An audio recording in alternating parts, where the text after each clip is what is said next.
Urumea bizitzaz beteriko ibaia da. Naiz eta iaia itsasoan egon, hemen ere aurki daitezke oso izaki interesgarriak. Goazen ezagutzera.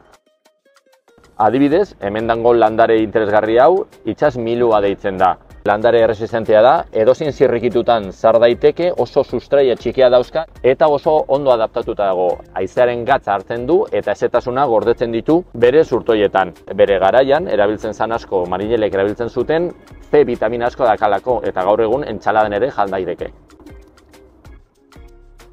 Hor, ikusten dira arrokan itsatzita, ostrak dira, hain zuzen ere. Oso ondo egokitutako izakiak dira, hemen marea aguantatzen dute, gatza aguantatzen dute.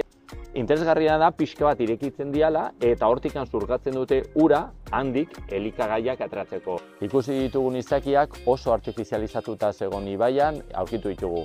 Pixka bat gorago etorri ezkeo, ekosistema asko aberatsagoa dela ikusiko dugu. Hemen, adibidez, ibai ondoko landaretzaren adibide batzuk aurkitu ditzakegu. Gainabera, ia 4 metro lortu dezakela, altueraz, edo altza. Beraz, Urumea ibaia oso bizirik dago eta horrela mantendu behar dugu.